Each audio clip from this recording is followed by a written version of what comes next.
kung ganyan kakahina, tapos pagmamalaki mo yung listahan. Ngayon nga, hindi na ata niya pinapakalat yun, yung listahan ng mga ine-expose niya. Yung Kasi dati, lalo siyang oo. napapahiya. Proud na proud siya dun eh.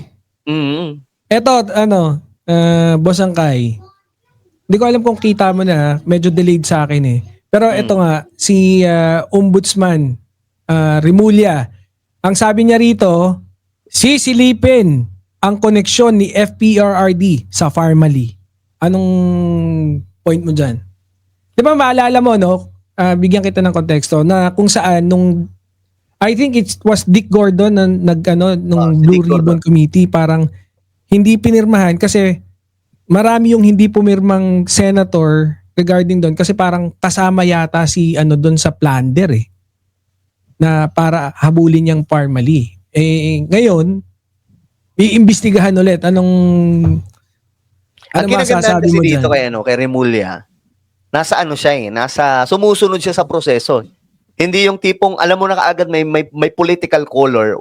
Kung sasabihin niya na, imbestigahan natin kaagad yan. Hindi ganoon eh. Ang sabi niya, depende sa mga ebidensya. Depende sa mga ebidensya. Sisilipin, pero depende kung tatayo ang mga ebidensya. Ang sabi, malala daw po yan eh. Nung time na yan, malala daw po talaga yung kaperahan na nakakulimbat. Well, Grabe. hanggat walang judgment ang korte, hindi pa natin masasabi yan. Pero ayun na nga, may issue. So kung may issue, dapat tuldukan natin doon sa korte. Ngayon, ang sabi ni Remulla, depende, titingnan natin, pero depende yan sa ebidensya. What if may ebidensya? Oo. Yan, Depende sa allegation ng complaint. Oo nga. Depende kasi depende sa hawak na ebidensya talaga yan. Lahat ng paratang, kailangan may ebidensya, hindi yung tipong Pero, mukhang mukhang yari talaga to kasi at that time nga nananawagan kami nun kay Duki. Oo. Ako, supporter ako ni PRRD nun, pero sinasabi ko talaga, Tatay Digong, sibakin mo na yan! Sibakin. Pero, nagtaka lang ako, bakit ganun kadikit na parang kahit kami mga mga supporter, ikaw supporter ka rin nun eh. Oo. Kinakalampag, ewan ko kung kinalampag yung si Duki, kinakalampag namin si Tatay Digong. Alisin mo na yan. Ako naman sa page ko lang, post lang, tas wala pa naman hindi pa naman ako connected nun sa Ngayon, wala talaga kasi tropa daw eh. Then lumabas nga yung issue na yon nung si Dick Gordon. Sumambulat sa atin yung malalang korupsyon nung time na yon. Correct. Sa Pharma. Di ngayon. Ko, bigyan kita ng basahin ko itong bandang baba. Maganda kasi ito eh. Ito yung, sabi rito, matatanda ang direktang naugnay ang Pharmally kay dating Presidential Economic Advisor Michael Yang. Naku, ito pa nga. Diba yan yun? Kaya kailangan makakalkal talaga yan. Kung hindi makakalkal yan, ang sabi pa naman ni yan yung natulog na na kaso. Correct. Hindi inupuan eh. Yan lang. Natulog lang siya.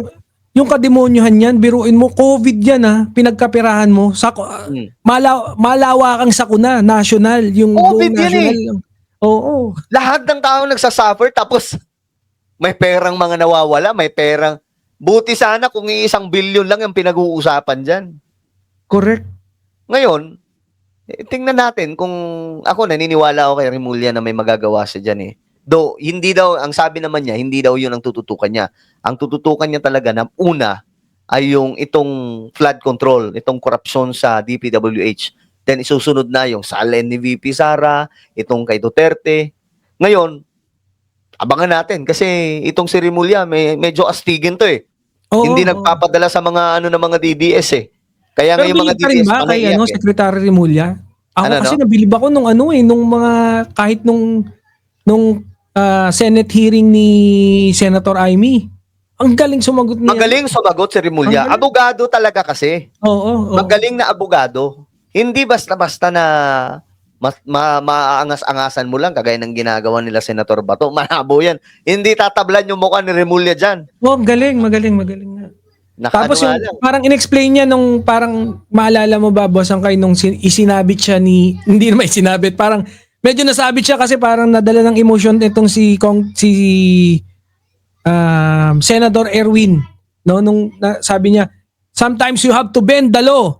Oh, Tapos parang, yes. dinepensahan niya yan, di ba? Pero nung pinaliwanag niya na, Ganda of ng course, you pagkakaliwanag can niya. bend the law, pero it doesn't mean that you're breaking the law. Yes. Bending means it's still, nandun pa rin sa bounds Mm. ng law. Nag-agree So, siya eh. oo. Hindi ibig sabihin na binibend mo yung batas, i-brenake mo na yung batas. Correct. Kasi magkaiba yung pinutol mo eh. Sa binend mo lang. Ngayon, ang ganda ng paliwanag niya doon. Nung napanood ko yun, sabi ko, matalino talaga itong si Remulla. Magaling eh. Kaya hindi na rin nakapagtataka kung bakit siya ang pinili ni BBM. Ngayon, umiiyak sila. Pabayaan na lang natin kung umiiyak sila. Iyak lang kayo. Tapos, mag-ano lang tayo. Tingnan na lang natin kung ano mangyayari. Yung una nga sabi nila, yung pasakali nito mga DDS. Nako, si Remulla ang uupo sa ombudsman. Yari. Matutulog na daw yung flood control. Wala nang makakasuhan. Oo. Ngayon, di ba? Ang sabi niya, uunahin. Ang sabi pa nga niya, boss, 3 to 4 months. Kapag ka tuloy-tuloy ang trial, may makukonvict. Kasi hindi daw niya, uupuan daw niya talaga itong flood control. So, doon pa lang, napahiya na sila. Mali yung kanilang pinapakalat na fake news na parang walang mangyayari kapag kasi Remulla yung nasa opisina ng ombudsman. Pero may mga grupo rin kontra kay Remulla na na hindi daw sila DDS. Ewan ko kung kilala mo yung grupo nung Attorney Empoy. Attorney Empoy? Di ko kilala yun. Hindi ko masyadong maalam sa Pero ewan ko. Pero gumawa ka man kasi ng mabuti o gumawa ka naman ng kahit na lagi may kukontra yan eh. Di ba? Pag sinabi nga natin na ang popogi natin, may mga mag-a-agree. Pero may mga iba, masusuka, di ba? Sa madaling sabi, kahit anong gawing mabuti ng isang tao, may masasabi at may masasabi pa rin yung ilan. Tama, pero pag sinabi mong pogi, mga pogi tayo, hindi yan siguradong hindi fake news yan. Sige. Pagbigyan natin. Para sa live na to, guys. Pero ang binabanat nila ngayon, medyo yung dating-dati pa. Yung kung saan nakulong yung anak ni Secretary Boying, yung sa marijuana yun? Sa marijuana, oo. Yun yung binabanat nila. Pambira naman. I think that was 2022. Dutin nyo si Robin Padilla. Diba, dutin nyo. Si Robin Hood nga di ba? Pucha, biruin mo, inilabas lang yun. Ginawa pang senador ni Digong. Diba, kung yun yung banat nila, dutin nyo muna-una si Robin Padilla. Ando sa Senado. Ibalik na yun. Pero sa tingin mo ba, ang feeling ko, gusto ko maitanong din sa ito, since ikaw supporter ka din talaga ni FPRRD. Sa tingin mo ba marami na demonize yung kapanahunan ni Digong? Tingnan mo si De Lima, di ba? Nakulong ng 6 na taon, kawawa naman. Oo. Si Senator Trillanes, na political kinulong ulit siya, di ba? Political persecution. Ang daming na demonize ng Pero ang diyan, wala siyang napakulong na korap. Yun lang. Wala talaga. Tinropa pa nga Tinropa pa nga sila Michael yan, ginawa pang advisor Ito na lang, kahit isang lang, yun nga yung tanong ko kay Belica Sir, kahit isa lang, magpangalan ka lang ng isang napakulong nyo na korap nung panahon ni PRRD. 'Di ba? Pero nung panahon na yun, marami talagang inupakan na kalaban. Madami, no? Yung paporma ka pa lang, upakan ka na pag alam nila, strategy siguro nila yon na pagka nila, tingin nila magiging sakit ka sa ulo, talagang uupakan ka. Hindi, pero hard-hitting din talaga yung nila noon, yung team ng mga vloggers nila noon, yung SOCMED nila. Talagang unified, tapos hard-hitting din, talagang... kasi ang namin noon, ang atake, yung mainstream media, talagang inupakan muna namin ang mainstream media para talagang every time maglalabas ng balita ang mainstream media, walang maniniwala. At effective din.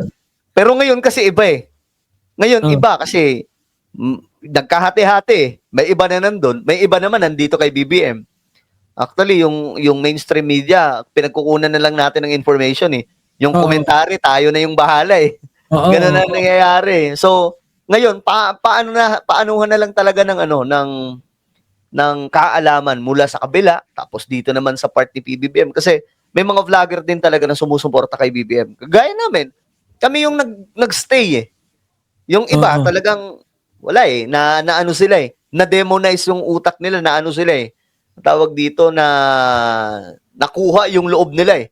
Eh kami naman, ako kasi nag-iisip din talaga ako kung tama ba yung desisyon. Tuloy, dumating pa nga sa punto na umano ako, huminto, di ba? Buti hindi ka binasbasan ni Kibuloy.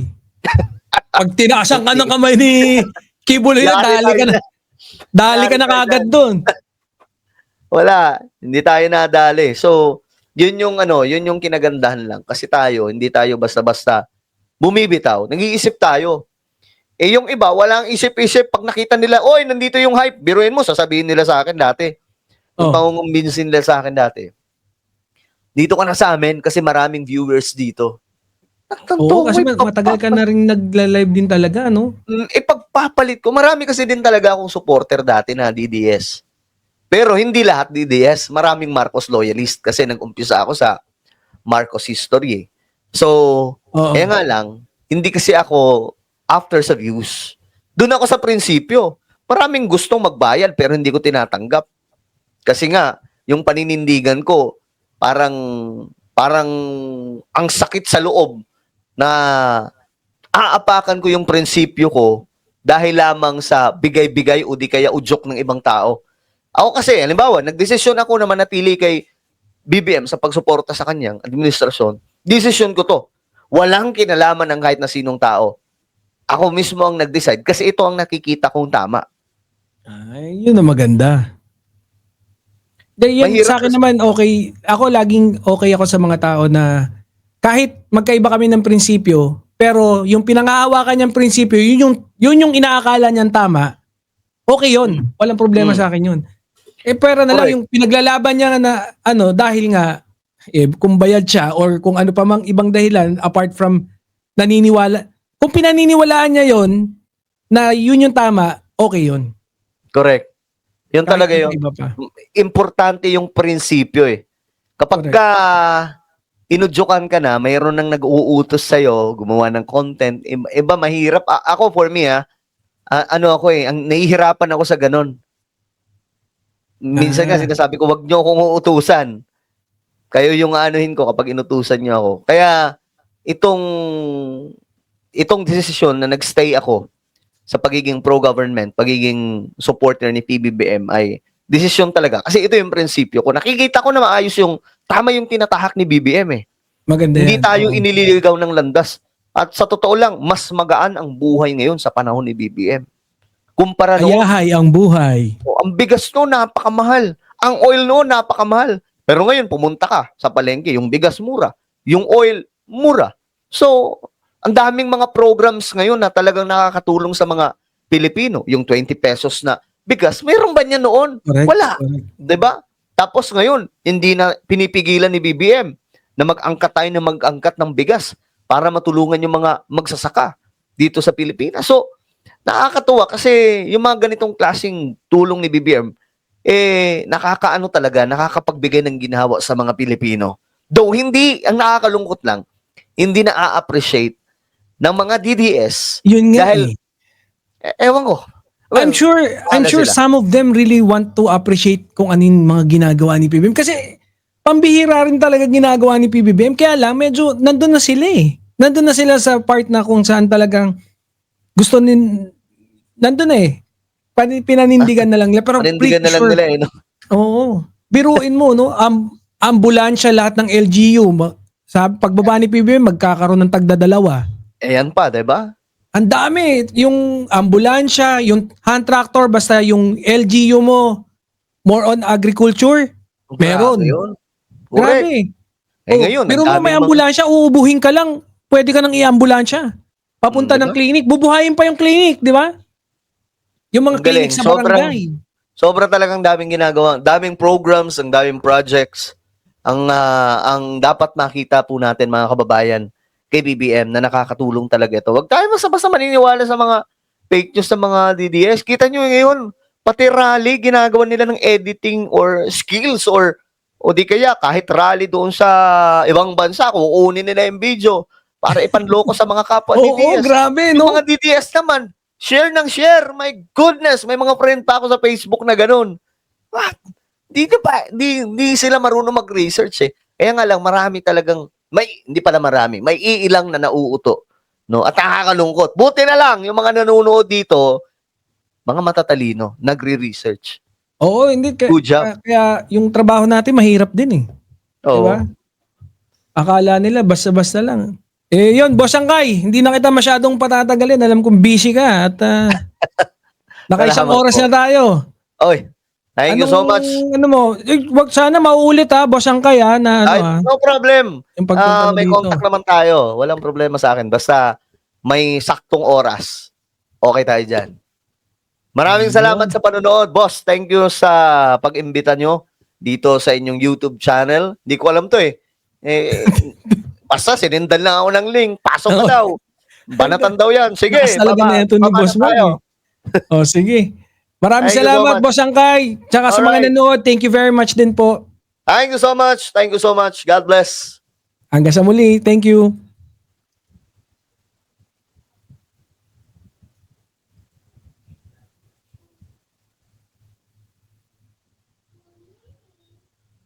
Boss Angkay. Asan na? Ba't ha?